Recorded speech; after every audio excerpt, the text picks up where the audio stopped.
আসসালামু আলাইকুম।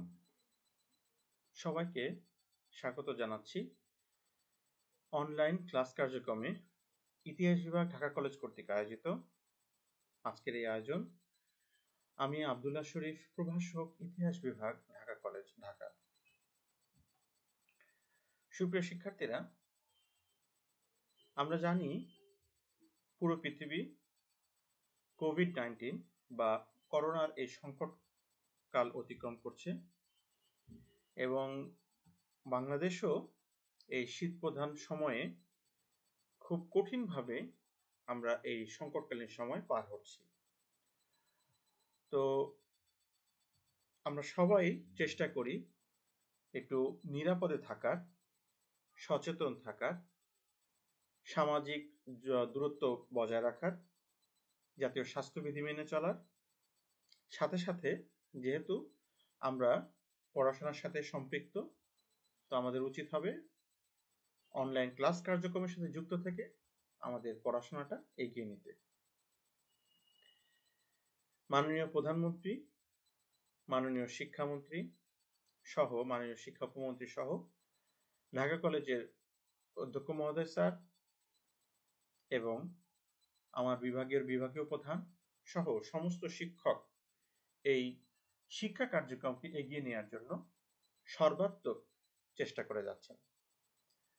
তো অনলাইনের এই কার্যক্রমে আজকে আমন্ত্রণ জানাচ্ছি আমার তৃতীয় বর্ষের ঢাকা কলেজের ইতিহাস বিষয়ের শিক্ষার্থীরা।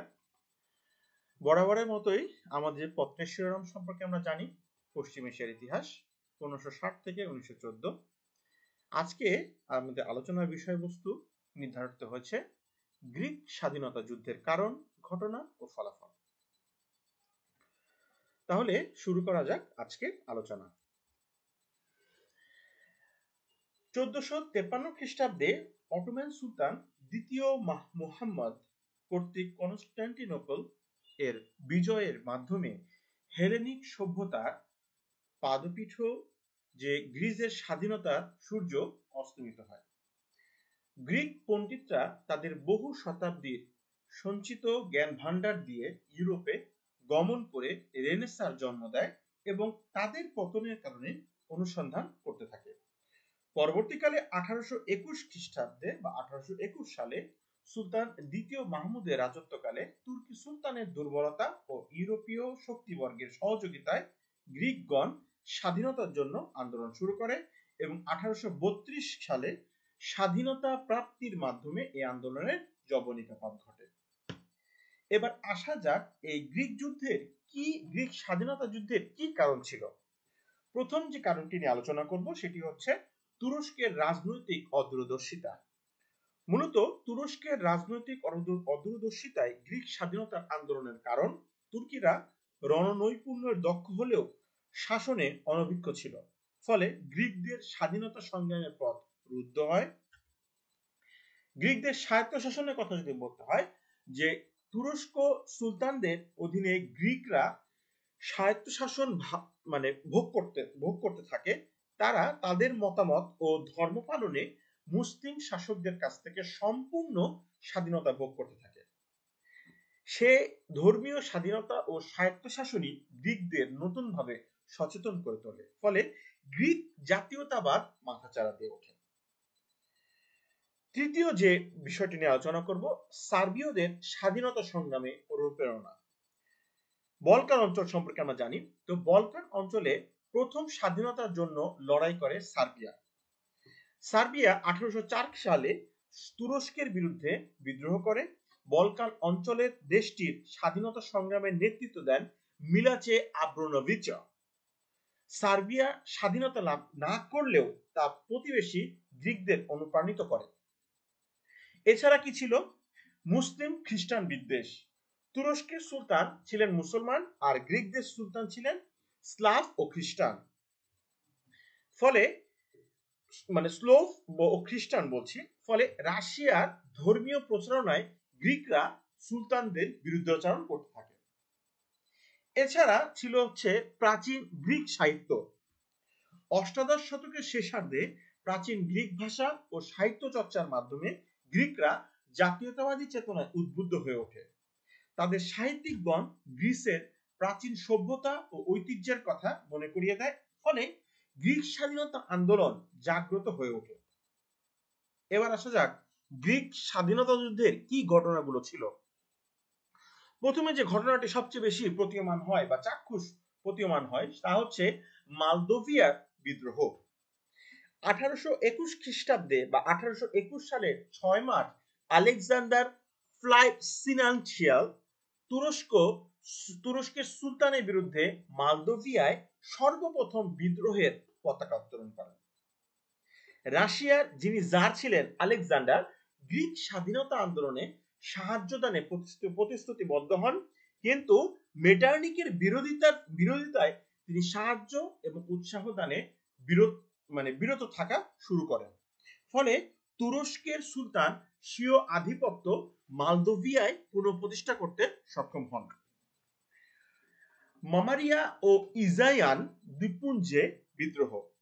মালদোভিয়া আন্দোলন যখন ব্যর্থ হলো, ঠিক সেই সময়ে কৃষক শ্রেণী এবং সাধারণ নাগরিক বৃন্দ মামুরিয়া ও ইজিয়ান দ্বীপপুঞ্জে বিদ্রোহ ঘোষণা করে। এই বিদ্রোহী গ্রিকরা 50,000 মুসলমানকে হত্যা করলে মুসলমানরাও তুরস্কের বিভিন্ন অঞ্চলে গ্রিক নির্মূলে অভিযান চালায়। ফলে বলকান উপদ্বীপের রাজনৈতিক পরিস্থিতি জটিল থেকে জটিলতর আকার ধারণ করে, কিন্তু ইউরোপীয় কনসার্ট এতে কোনো প্রকার হস্তক্ষেপ করতে অস্বীকার করে। মেটার্নিকের নিরপেক্ষ নীতি প্রয়োগ করে এই অবৈধ বিদ্রোহকে সমূলে বিনষ্ট করার একটা প্রাণপণ চেষ্টা চলে। সশস্ত্র স্বাধীনতা সংগ্রামে পরিণত। ক্রমেই এই আন্দোলন সশস্ত্র স্বাধীনতা সংগ্রামে পরিণত হয়। গ্রিকদের এই আন্দোলন দমনে ব্যর্থ হয়ে তুর্কি সুলতান তার অধীনস্থ মিশরের মুহাম্মদ আলী পাশার সাহায্য প্রার্থনা করেন। ফলে এই মুহাম্মদ আলী পাশার পুত্র ইব্রাহিম বিশাল সৈন্যবাহিনী নিয়ে ক্রিট অভিযান করে তা দখল করে নেন। এতঃপর 1825 সালে মারিয়ায় বিদ্রোহ কঠোরভাবে দমন করা হয়। যদি বলি মিসোলঙ্গি অধিকৃত হওয়ার পরে 1826 সালে এথেন্সের পতন আসন্ন হয়ে পড়ে এবং যুদ্ধবিরতির জন্য ইংল্যান্ড, ফ্রান্স এবং রাশিয়া 1826 সালে তুরস্কের সুলতানকে চাপ প্রয়োগের প্রস্তাব গ্রহণ করে এবং 1827 সালে গিয়ে দেখা যায় যে তুরস্ক এথেন্স অধিকার করলে গ্রিক শাসন অবস্থা একেবারে শোচনীয় অবস্থায় হয়ে পড়ে। অর্থাৎ তুরস্কের এই মুসলমান সুলতান যখন এথেন্স অধিকার করে নিল, তখন গ্রিকরা এককভাবে বা পুরোপুরিভাবে শোচনীয় পর্যায়ে পড়ে যায়। এমত অবস্থায় ট্রিটি অফ লন্ডন অনুযায়ী মিত্র শক্তিবর্গ সুলতানকে সন্ধির শর্ত মেনে নিতে এবং গ্রিকদের স্বায়ত্তশাসনের স্বীকৃতি দিতে চাপ প্রয়োগ করে। চতুর্থ যে পয়েন্টটি সেটি হচ্ছে আড্রিয়ানোপলের সন্ধি ও গ্রিসের স্বাধীনতা স্বীকৃতি। 1828 সালে তুরস্কের সুলতান পুনরায় গ্রিক দমনের চেষ্টা করলে রাশিয়ার জার নিকোলাস ইংল্যান্ড ও ফ্রান্সের প্রতিবাদ সত্ত্বেও গ্রিকদের পক্ষাবলম্বন করে তুরস্কের বিরুদ্ধে যুদ্ধে অবতীর্ণ হন এবং তুরস্কের সুলতানকে পরাজিত করে তিনি তাকে আড্রিয়ানোপলের সন্ধি স্থাপনে বাধ্য করেন এবং এই সন্ধির শর্ত অনুযায়ী তুরস্ক গ্রিসের স্বাধীনতা স্বীকার করে নেয়। এবার আসা যাক এই গ্রিক স্বাধীনতা যুদ্ধের ফলাফল কি ছিল। প্রথম যে ফলাফলের দিকে তাকাবো সেটি হচ্ছে বলকান জাতীয়তাবাদের উদ্ভব। গ্রিসের স্বাধীনতা সংগ্রাম বলকান জাতিসমূহ মুক্তি আন্দোলনের ইতিহাস এক উল্লেখযোগ্য ঘটনা। এতে বলকান জাতিসমূহের মুক্তি আন্দোলনের ক্ষেত্রে সুদূরপ্রসারী যে প্রভাব পরিলক্ষিত হয় তা বিভিন্ন স্থানে তুর্কি বিরোধী আন্দোলনে একেবারে স্পষ্ট প্রতীয়মান হয়। ফলে বলকান জাতিসমূহের অবরুদ্ধ যে জাতীয়তা ছিল তা শতধারায় বহিঃপ্রকাশের পরিসর সৃষ্টি হয়। এবার আসা যাক তুর্কি বিরোধী আন্দোলনের সূচনা হলো কিভাবে।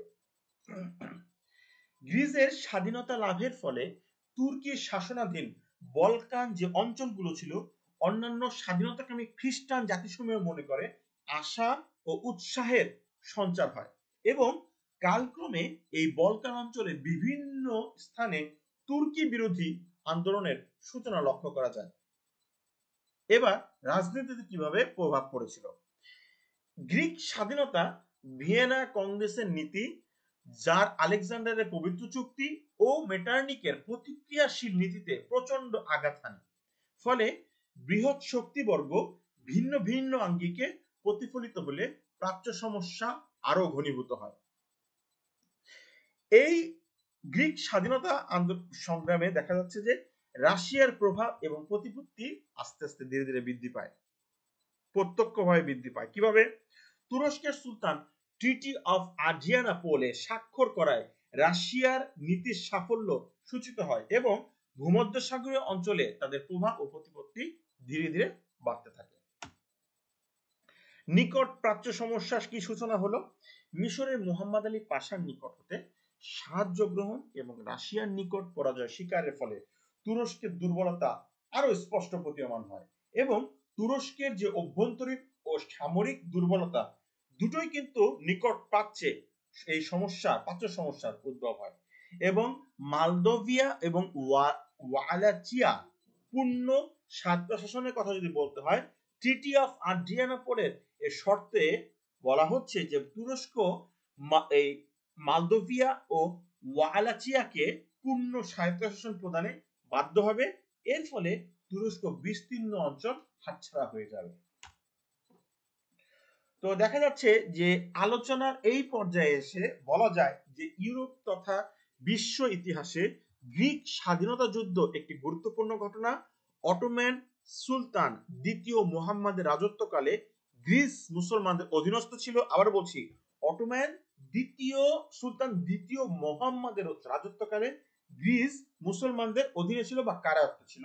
পরবর্তীকালে অটোম্যান সুলতানদের দুর্বলতার সুযোগে এই দ্বিতীয় মাহমুদের রাজত্বকালে, দ্বিতীয় মাহমুদ শব্দটি বলছি, দ্বিতীয় মাহমুদ এর রাজত্বকালে গ্রিস পরাধীনতার শৃঙ্খল থেকে মুক্ত হওয়ার প্রয়াস পায় এবং তুর্কি সাম্রাজ্য অবলুপ্তির দিকে চলে যায়। ফলে গ্রিক স্বাধীনতা যুদ্ধ ইউরোপের ইতিহাসে একটি নবদিগন্তের সৃষ্টি করে।